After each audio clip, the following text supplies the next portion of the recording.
Eparisto everyone, sorry it's been a little while since I've made a video. Work has been pretty busy lately. I just finished a 7-day training for work that took up all of my time and was kind of just sprung upon me. But it's done, and I wanted to address one of the most commonly asked questions within the Hellenic community. That is, what is miasma, what causes it, and how can I get rid of it? I have touched on this subject briefly in other videos, but in all honesty, it deserves its own video, so here it is. Let's get into it.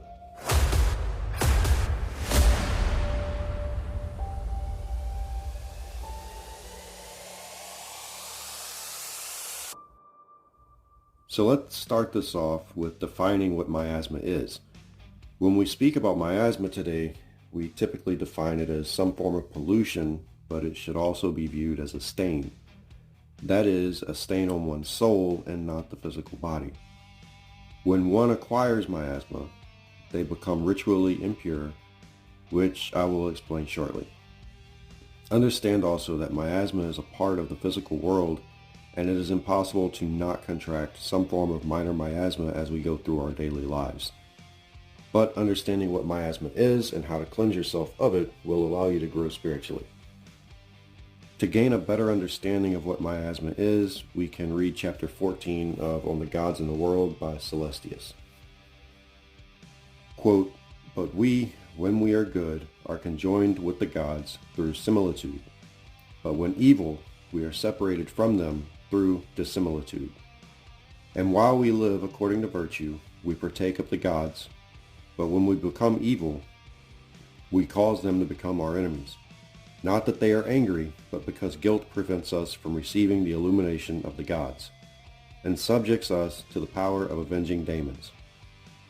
But if we obtain pardon of our guilt through prayers and sacrifices, we neither appease nor cause any mutation to take place in the gods. But by methods of this kind, and by our conversion to a divine nature, we apply a remedy to our vices, and again become partakers of the goodness of the gods.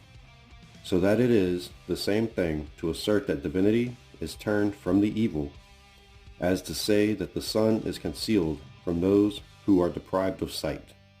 End quote. So it is crucial to recognize that we are spiritual creatures residing within the physical world, and not physical creatures attempting to reside in the spiritual. I already stated that it is impossible to go through life without acquiring miasma in some form or another. Now, when someone does contract miasma, however, they become shut off from the gods, and this is similar to trying to shine a light through a jar of dirty water. The light doesn't get through. If we look back to the first sentence from chapter 14 of On the Gods in the World, we read that when we are good, we are conjoined with the gods, but when evil, we are separated. We have all heard the phrase that like attracts like, right? Now the gods are of a higher spiritual vibration, and we must begin to attune ourselves to their vibration as much as possible. Miasma puts us out of tune with the gods and therefore shut off from their divine light. Now the next section may seem similar to some myths where the gods become angry with someone for one reason or another, but let's look at the entirety of the sentence. When we live according to virtue, we partake of the gods' divine light. It is when we engage in acts contrary to virtue that we shut ourselves off from the gods. The gods are not actually angry with us. Their light is always there. It is only that we can no longer see their light because we have shut ourselves off from them like a jar of dirty water. This also relates to miasma, as it is a form of guilt and therefore a spiritual blockage. The miasma therefore prevents us from receiving the illumination of the higher divine realms. This in turn opens us to the consequences of our moral wrongs. Within Greek mythology, Damons are intermediary spirits and should not be confused with the modern term demon, which is a concept of the Abrahamic religions. It is the job of some daemons who are associated with fate and justice to enforce the cosmic order. I believe the easiest way for people to understand this in the modern world is to view this as karmic repercussion. It is only when we acknowledge our own faults and turn to the gods that we are able to tune ourselves to their divine frequency again. This should not be viewed as seeking forgiveness like we see within Abrahamic religions, because the gods are not angry, they are always there. It is we who have shut ourselves off from them. Now, it is important to recognize that some forms of miasma are far more severe and harmful than others. However, when it comes to minor miasma that we acquire throughout our daily lives, regular baths and daily prayer offerings should suffice. Remember that the gods are not being changed or persuaded with our offerings and prayers. The gods are eternal and are not subject to change, but again, it is us who are reaching toward the gods. By partaking in prayers and offerings, we are again tuning ourselves to the divine frequency.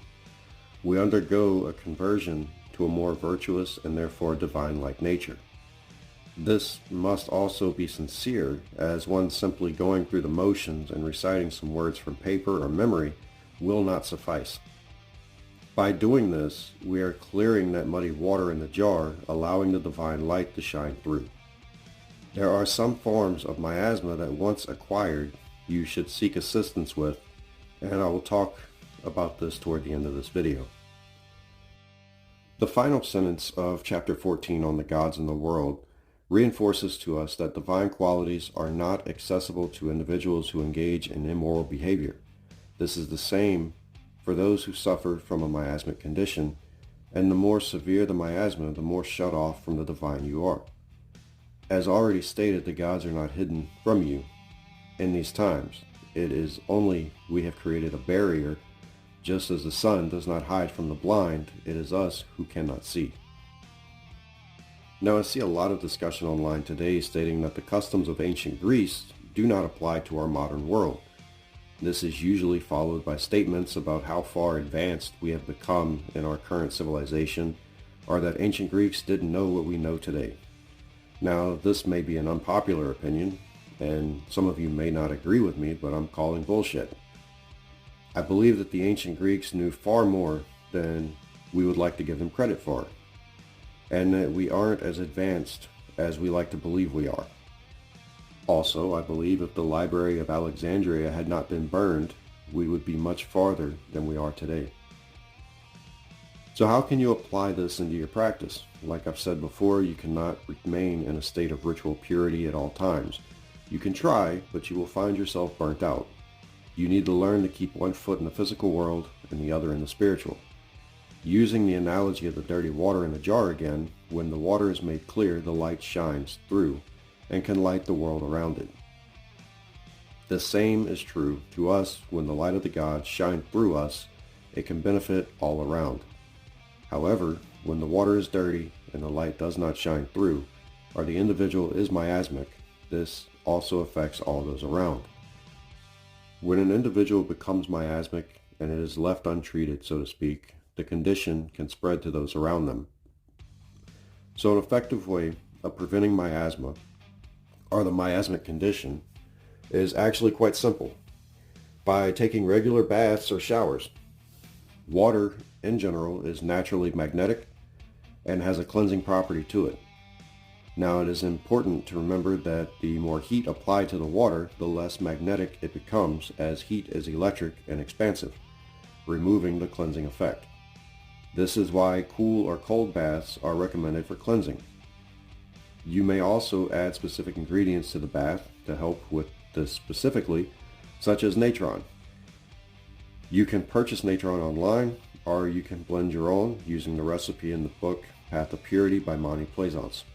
I've linked to it before, and will add a link in the description below. I've also found it easier to view minor miasma as spiritual dirt. Similar to the way you become dirty in the physical world as you go about your day, this is really no different from that of needing to take a shower or bath. It is always important to remember to not enter the temple or sacred space until you have cleansed yourself. This is similar to tracking mud and dirt into your friend's home. You don't want to bring miasma into a temple. This also goes back to the first sentence of chapter 14 on the gods in the world. Being miasmic is unlike the gods, and means that you are not capable of absorbing the light of the gods. Now there are some ways to contract miasma that may seem strange, such as contact with a deceased person. This is because the touch of Thanatos is said to be lingering, and those who come into contact with the deceased or even in the home of a deceased can carry it with them for a short time. Now there are more serious forms of miasma that require more extensive cleansing, which are usually the result of one acting impiously with intent. These forms of miasma are typically contracted in some manner that goes against the natural order, such as murder. This is true even if the murder is in self-defense or justified. The subject responsible is in need of cleansing to clear the miasmic condition. I will summarize this video with my recommendation of how to cleanse yourself of miasma. Take regular cool or cold baths with natron. Next, begin a daily prayer practice to a god or gods, and if you don't have a specific god you want to pray to, then the Orphic hymns to the gods of the days would be a good start.